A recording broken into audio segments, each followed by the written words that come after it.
본문 말씀은 출애굽기 2장의 말씀입니다. 저는 오늘 본문 10절까지 말씀을 읽었지만 2장 전체를 살펴보려고 합니다.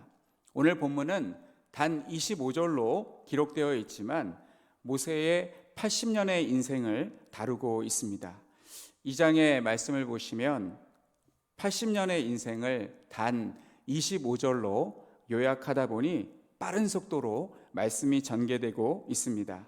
오늘 본문은 하나님께서 80살이 된 모세를 부르시기 전에 호렙산 떨기나무에서 모세를 부르시기 전까지 모세의 삶을 어떻게 인도하셨는지를 잘 보여주고 있습니다. 오늘 2장의 24, 25절의 말씀은 하나님께서 정하신 때가 되었음을 알려주시는 말씀입니다.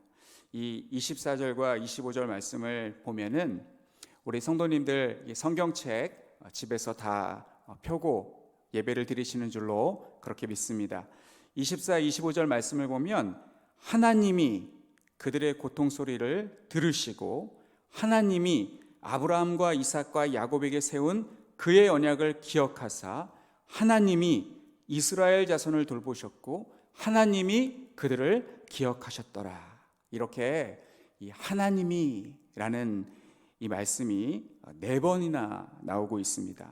하나님께서 기억하셨다라고 말씀하셨는데 무엇을 기억하셨다고 말씀하시냐면 이스라엘 백성의 조상 아브라함과 이삭과 야곱에게 세운 그의 언약을 기억하셨다고 말씀하고 있습니다. 하나님께서 이스라엘 백성의 조상 아브라함과 이삭과 야곱에게 세운 그의 언약이 무엇이냐면 창세기 22장 16절로 18절 말씀입니다. 제가 읽어드리겠습니다.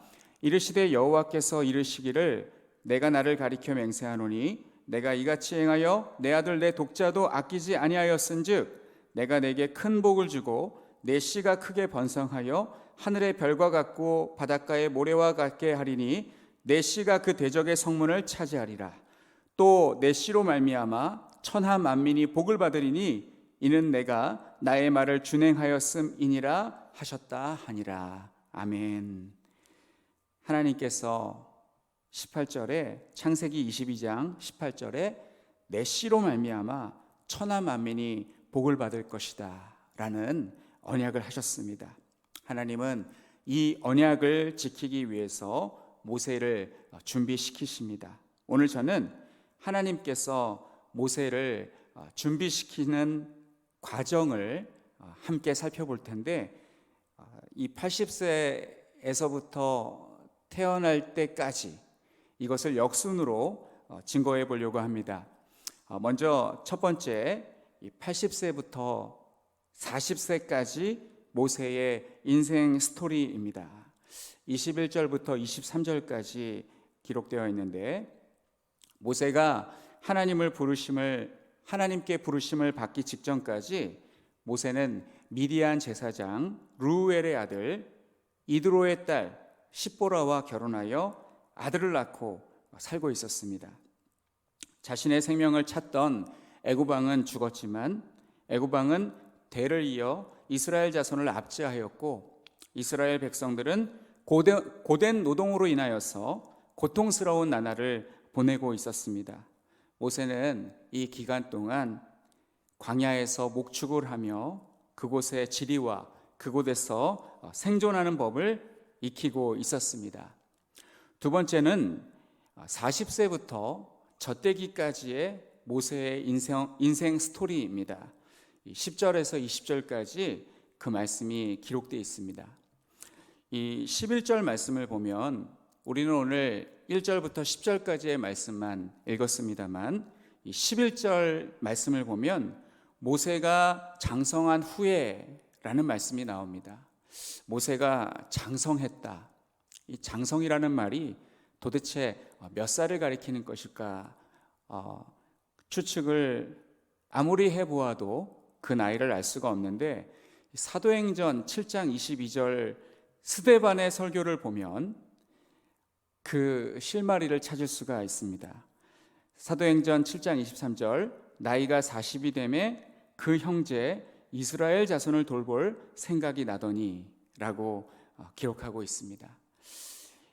이 기간 동안 이 40살이 될 때까지 모세는 애굽 사람의 모든 지혜를 배웠고 그의 말과 하는 일들이 능하게 되었다라고 사도행전 7장 22절에 기록되어 있습니다. 이 40살이 될 때까지 모세는 많은 것을 그곳에서 배울 수가 있었습니다. 그러나 모세는 나이 40이 되도록 왕궁에 있으면서 상당한 그 정체성의 혼란을 느꼈던 것 같습니다. 나는 애굽 사람인가 히브리인인가, 그렇게 정체성의 혼란을 느끼고 있었습니다. 애굽인의 옷을 입고 애굽인이 주는 음식을 먹고 애굽인의 왕궁에 살고 있지만 자신의 몸속에 히브리인의 피가 흐르고 있다는 것을 깨닫는 사건이 발생합니다. 한 번은 모세가 히브리인이 고되게 노동하는 것을 보러 갔다가 자기 형제를 치는 애굽 사람을 쳐 죽였습니다. 그리고 다음 날 모세는 아무렇지도 않게 다시 나가서 히브리 사람이 서로 싸우는 것을 말리다가 이 가해하는 자, 본문에는 출애굽기 2장에는 잘못한 사람이라고 나와 있는데 원래의 뜻은 이 사악한 자라는 뜻입니다. 그 악한 자에게 뜻밖의 14절의 말씀을 듣습니다. 누가 너를 우리를 다스리는 자와 재판관으로 삼았느냐? 내가 애굽 사람을 죽인 것처럼 나도 죽이려느냐? 라고 하며 모세를 당황하게 만듭니다. 모세는 자신이 히브리 사람의 구원자가 될 마음으로 이와 같은 일을 저질렀는데 히브리 사람들은 모세를 배척합니다. 아마 히브리 사람은 그 모세를 밀치며 모세를 배척한 그 사람은 왕궁에서 호의호식하는 내까짓게 뭘 알아? 라며 동포로서 모세를 인정하지 않는 것 같습니다. 그런데 재미있는 것은 누가복음 12장 14절 말씀을 보면 예수님께서 이르시되 이 사람아 누가 나를 너희의 재판장이나 물건 나누는 자로 세웠느냐 하시고 라고 하시며 본문 14절의 말씀을 부모의 유산을 나눠달라는 사람의 요구를 거절하시는 말씀으로 사용하십니다. 예수님은 왜 이 악한 히브리 사람이 말한 이 말씀을 인용하셨을까요? 예수님은 이 구약 성경이 예언한 메시아가 자신이라는 것을 끊임없이 강조하셨습니다. 예수님은 자신이 세속적인 군주, 재판관이 아니라 재산이나 분할해주는 그런 세속적인 재판관이 아니라 진정 생명을 구원할 메시아임을 강조하기 위해 이 말씀을 인용하신 것으로 볼 수 있습니다. 모세는 자신이 애굽인을 죽인 것이 탄로나자 바로의 통치가 미치지 않는 타국으로 도망을 갑니다. 아무리 모세가 애굽의 왕자여도 이 애굽인을 살해한 것, 그리고 모세는 왕자가 될 사람, 왕자이긴 하지만 아직 애굽의 통치자는 아니기 때문에 큰 잘못을 범한 것이고, 그리고 바로에게 죽임을 당할 만한 그 큰 사고를 친 것은 틀림이 없습니다. 그런데 궁금한 것이 있습니다. 이 12절 말씀을 보면 좌우를 살폈을 때 아무도 본 사람이 없었는데 누가 그것을 보고 바로도 그 사실을 알게 되었을까라는 것입니다. 도대체 누가 목격을 한 것이었을까? CCTV가 있었을까? 그것도 아닐 텐데 누가 보고 그것을 바로에게 알렸을까? 그런데 11절 말씀을 자세히 보면 목격자가 한 사람이 있습니다. 누구냐면 애굽 사람에게 맡고 있었던 히브리 사람이었습니다. 모세는 그 맡고 있는 히브리 사람을 대신하여서 그 사람을 때린 애굽 사람을 보복하기 위하여 죽였는데 그 사람은 이 사실을 주변 사람들에게 알린 것입니다. 결국 이 사실은 바로에게까지 알려졌고 모세는 미디안으로 도주하게 됩니다. 모세의 이와 같은 행위는 사려 깊지 않은 성급한 행위로 비춰지기 쉽지만 이 사도행전과 히브리서 기자, 이 사도행전 7장과 히브리서 11장에 출애굽기 2장의 말씀을 해석할 수 있는 좋은 그런 말씀들이 있습니다. 그 사도행전과 히브리서에서는 모세의 이 행위를 바로의 공주의 아들이라는 특권을 버리고 자신을 히브리인과 동일시한 사건으로 그렇게 평가하고 있습니다. 먼저 사도행전 7장 25절의 말씀을 읽어드리겠습니다. 그는 그의 형제들이 하나님께서 자신의 손을 통하여 구원해 주시는 것을 깨달으리라고 생각하였으나 그들이 깨닫지 못하였더라. 히브리서 11장 24절로 25절 말씀입니다. 믿음으로 모세는 장성하여 바로의 공주의 아들이라 칭함받기를 거절하고 도리어 하나님의 백성과 함께 고난받기를 잠시 죄악의 낙을 누리는 것보다 더 좋아하고 라고 기록되어 있습니다. 마치 우리가 안중근 의사가 이토 히로부미를 하얼빈 역에서 저격한 것을 살인행위라고 하지 않고 의거라고 부르는 것처럼 모세가 애굽 사람을 살인한 그 행위는 나쁜 것이지만 그 행위 자체보다 모세가 왜 애굽 사람을 죽였는지를 더 부각해서 설명해 주는 말씀이 이 사도행전과 히브리서에 기록되어 있습니다. 결국 모세는 자기가 저지른 행위로 인하여서 바로의 공주의 특권을 저버리고 미디안 광야에서 하나님께서 모세를 부르실 때까지 거주하게 됩니다. 이 또한 하나님께서 모세를 준비시키시는 그 과정으로 보아야 합니다. 이제 세 번째는 오늘 우리가 함께 읽은 말씀인데, 모세가 태어났을 때부터 젖을 물리기까지 모세의 인생 스토리입니다. 첫 번째와 두 번째에 비해서 훨씬 더 짧은 기간입니다. 첫 번째와 두 번째는 40년씩 그 연대가 이루어져 있는데, 태어났을 때부터 젖을 뗄 때까지 그 어간은 불과 몇 년 정도밖에는 되지 않았을 것입니다. 2절의 말씀을 보면 레위 여자가 레위 남자와 결혼하여서 아들을 낳았다고 합니다. 마치 이 말씀, 2절 말씀만 보면 이 모세가 처음 태어난 아이로 그렇게 보이기도 합니다만, 사실은 우리가 잘 알고 있듯이 모세보다 3살 많은 아론 형도 있었고, 또 모세를 지켜주고 있는 오늘 본문에 나오는 이 누이 미리암도 있습니다. 그러니까 모세는 셋째 아들이 되겠습니다. 1장 22절 말씀, 오늘 본문 2장 바로 앞이 1장 22절 말씀인데, 그 말씀을 보면 바로는 명령합니다. 아들이 태어나면 나일강에 던져 죽이라고 하였습니다.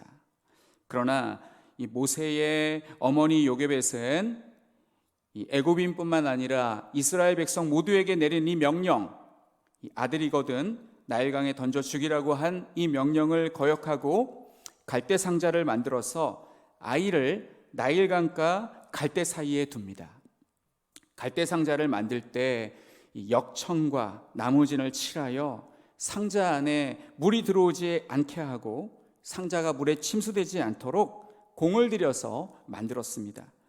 이 본문의 상자는 히브리어로 테바입니다. 이 테바라는 단어는 성경에 딱 2번 나오는 단어입니다. 창세기 6장에서 하나님께서 노아에게 방주를 만들라고 하셨는데, 방주가 바로 테바라는 단어로 되어 있습니다. 방주와 갈대 상자가 동일하게 테바라는 단어를 사용하고 있습니다.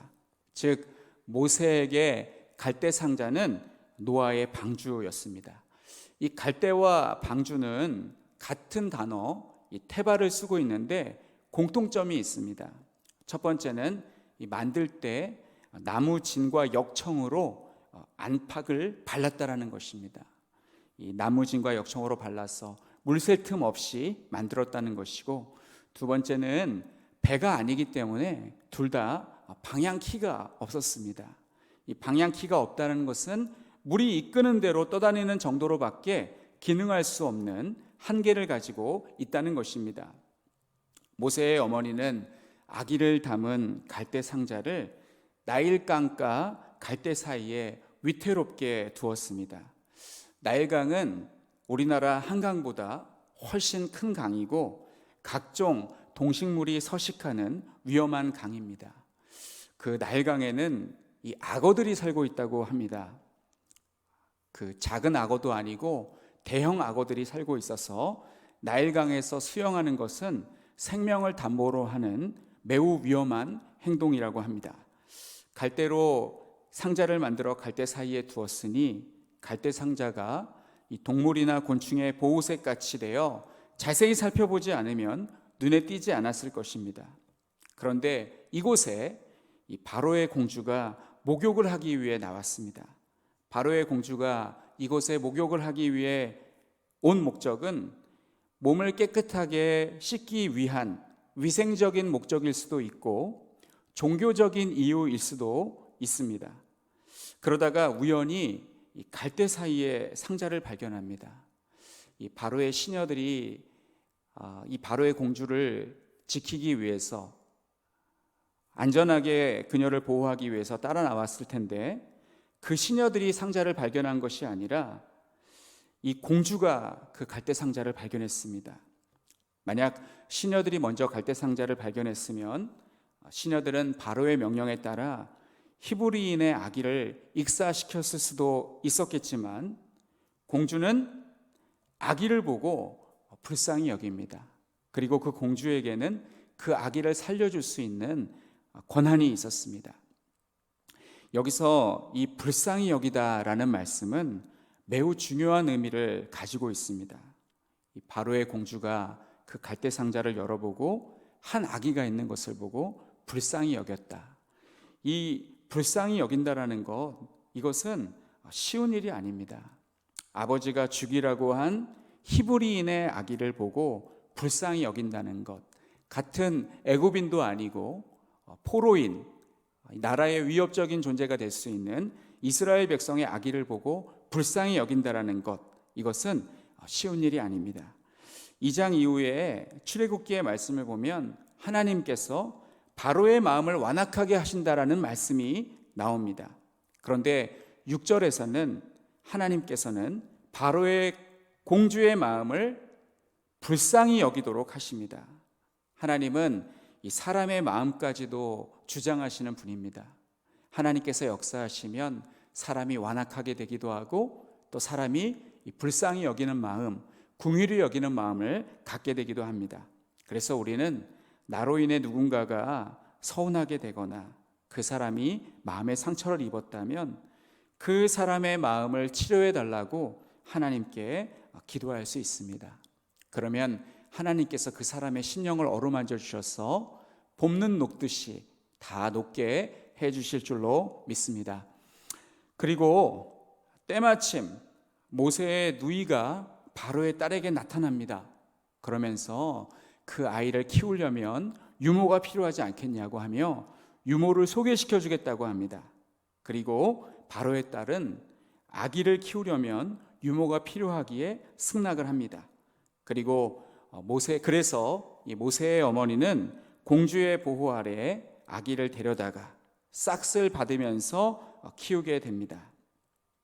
저는 이 모든 과정이 제 눈에는 영화 기생충에 나온 것처럼 모세의 가족들이 가족 사기단처럼 보이기도 합니다만 바로의 공주는 한치의 오차도 없이 일어나는 상황 속에서도 모세의 가족들을 의심하지 않습니다.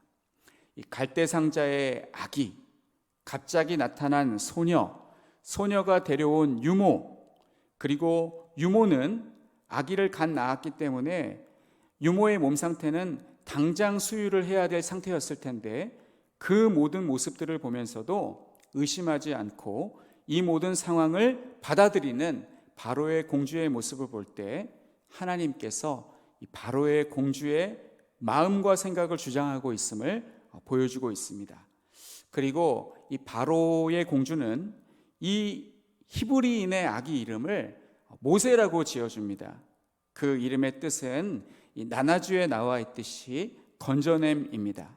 앞으로 이 아기는 이 바로의 공주가 지어준 이 모세라는 이 아기는 바로의 압제로부터 이스라엘 백성을 그 이름의 뜻과 같이 건져낼 위대한 지도자가 될 것입니다. 보통 성경에서 위대한 인물의 이름은 부모가 지어주거나 하나님께서 영감을 주셔서 짓는 경우가 많습니다만, 모세의 이름은 이방인인 바로의 딸이 지어주었습니다. 바로의 딸이 지어준 이 이름은 구약 성경에서 무려 767번 불려지고 신약 성경에서 82번 인용됩니다. 사랑하는 성도 여러분, 우리 성도님들의 그 이름도 어머니나 아버지가 신앙을 가져서 신앙적인 이름으로 지어주지 않았을 수도 있습니다. 어떤 사람은 다른 종교적인 이름일 수도 있고, 그리고 어떤 사람은 장명소 같은 데 가서 이름을 지어준 것일 수도 있습니다. 그러나 하나님께서 그러한 것에 개의치 아니하시고 하나님의 크신 뜻 가운데 우리 모두를 불러주시고 그 이름을 불러주시고 우리를 구원하여 주셔서 오늘 우리가 이렇게 하나님 앞에 예배를 드릴 수 있게 된 줄로 믿습니다. 모세의 어머니는 모세의 울음소리가 커지자 모세를 더 이상 데리고 있을 수 없다고 판단하여서 갈대 상자에 아기를 담아 나일 강가에 띄워놓았습니다. 그리고 그 아기를 바로의 공주가 발견하여서 이제 그 아기를 키우게 되었습니다. 그리고 오늘 말씀 10절에 보면은 그 아이가 자라매 바로의 딸에게로 데려가니 그가 그의 아들이 되니라 라고 말씀합니다. 그가 그의 아들이 되니라, 되었다. 이 되니라, 이 말씀은 굉장히 중요한 그러한 뜻을 가지고 있는데, 이 바로의 공주의 아들이 되었다라는 것, 그것은 장차 바로의 왕을 바로를 이어서 애굽의 통치자가 될 수도 있는 그런 엄청난 그런 사건이라고 할 수 있겠습니다. 자, 이렇게 하나님께서 모세의 생명을 지켜주셨는데, 그 모든 과정의 시작은 이 모세의 어머니가 아기를 바로의 명령을 거역하여 죽이지 않고 갈대상자에 넣어서 살려둔 것으로부터 시작이 되었습니다. 저는 오늘 설교를 준비하면서 문득 떠오르는 복음성가가 있었습니다. 바로 요게벳의 노래라는 찬양이 있습니다.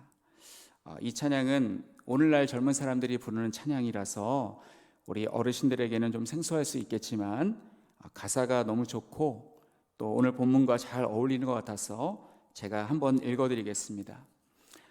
작은 갈대 상자 물이 새지 않도록 역청과 나무진을 칠하네. 어떤 마음이었을까 그녀의 두 눈엔 눈물이 흐르고 흘러 동그란 눈으로 엄마를 보고 있는 아이와 입을 맞추며 상자를 덮고 강가에 띄우며 간절히 기도했겠지. 정처 없이 강물에 흔들흔들 흘러내려가는 그 상자를 보며 눈을 감아도 보이는 아이와 눈을 맞추며 주저앉아 눈물을 흘렸겠지. 너의 삶의 참주인 너를 이끄시는 주 하나님, 그 손에 너의 삶을 드린다. 그가 널 구원하시리, 그가 널 이끄시리라.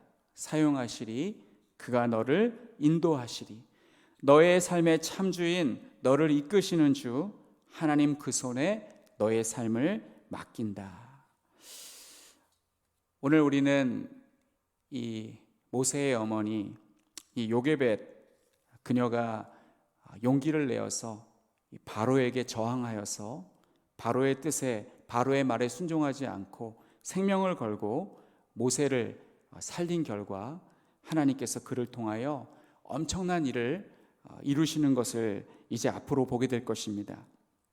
우리는 이 요게벳처럼, 이 모세의 어머니처럼 우리 삶을 하나님께 맡길 수 있어야겠습니다. 오늘날 우리는 내 자식을 하나님께 맡기질 못합니다. 우리는 내 자식 때문에 늘 불안해합니다. 그러나 모세의 어머니가 모세를 갈대 상자에 담아 나일강에 떠나 보냈던 것처럼 하나님께 자식을 온전히 맡기실 수 있기를 바랍니다. 내 자식을 하나님께 온전히 맡길 수 있는 사람은 자신의 경제권뿐만 아니라 자신의 모든 삶도 하나님께 온전히 맡길 수 있을 것입니다. 설교를 준비하면서 방금 읽어드린 그 찬양뿐만 아니라 과거에 읽었던 갈대상자라는 책 제목이 생각났습니다. 그 책의 내용은 한동대 총장인 김영길 박사가 학교 운영 전체를 하나님께 맡겼더니 한동대가 수많은 난관을 극복하고 정상 궤도에 오르게 되었다는 간증 스토리입니다. 한동대학교가 개교하고 정상적인 운영이 가능하기까지 많은 어려움이 있었다고 합니다. 사립대학은 안정적인 학교 운영을 위해서 많은 재정이 필요한데 한동대는 이제 막 설립된 학교로 막대한 재정이 필요하였습니다. 이제 막 설립된 한동대학교는 개교 때부터 많은 우여곡절이 있었지만 1997년 IMF 사태로 재정적으로 큰 어려움에 처했습니다. 교수 월급을 3개월 동안 지급하지 못하여 어려움을 겪던 차에 교육부에서 우수대학으로 지정하여 국고금 13억을 지원해 주었습니다. 총장인 김영길 박사는 이 돈을 가지고 우선 교수들에게 밀린 월급을 지급한 후에 다음 달 성도들의 후원금으로 메꿔 놓았지만 이것이 문제가 되어서 국고금 전용죄로 징역 4년 구형을 받고 법정 구속되었습니다. 김영길 박사는 한동대 총장이 되기 전에 카이스트 교수로 안정적인 교수 활동을 할 수 있었습니다. 그러나 그는 한동대 총장의 제의를 하나님의 부르심이라 믿고 돈과 명예가 보장된 카이스트 교수직을 포기하였습니다. 이런 그가 푸른 수의를 입고 포승줄에 끌려가는 자신의 모습이 너무 처량하여서 호송차에서 하염없이 눈물을 흘렸다고 합니다. 나중에 재판 결과가 김영길 총장이 공금을 횡령하거나 남용하지 않았다라는 것이 밝혀져서 그는 보석으로 풀려나게 되었습니다. 그는 교도소에서 출소해 보니 그동안 옥에 갇혀서 총장으로 학교를 홍보하러 다니지도 모금 활동을 하러 다니지도 못했는데 억울하게 법정 구속된 것이 크게 이슈가 되어서 48억 원의 후원금이 모금되어 있었다고 합니다. 그 후 한동대는 안정적인 재정을 확보하기 위해 1인당 1,000원의 후원금 모금 운동을 전개하였습니다. 1인당 1계좌 1,000원, 이 운동을 갈대상자 운동이라고 하였습니다. 한동대 초대 총장이었던 김영길 박사는 작년 2019년 6월 30일 79세의 나이로 소천하셨습니다. 우리는 고 김영길 총장같이 한 대학을 책임져야 하는 위치에 있지는 않지만 가정과 교회와 직장에서 맡겨진 책임이 있다고 생각합니다. 그 책임을, 그 일을 내 힘으로 하려고 하지 않고 우리 삶의 참 주인이신 하나님의 손에 맡기시길 바랍니다. 그러면 하나님께서 우리를 통해 하나님의 크신 뜻을 이루실 줄로 믿습니다. 모세와 같이 하나님을 기쁘시게 하는 삶을, 그리고 그 모세가 될 수 있도록 만들어준 그 모세의 어머니 요게벳과 같이 하나님께 모든 것, 자신의 사랑하는 자식까지도 맡겼던 것처럼 하나님께 모든 것을 맡기시고 하나님을 기쁘시게 하는 삶을 살아가시는 우리 모두가 되시기를 간절히 축원합니다.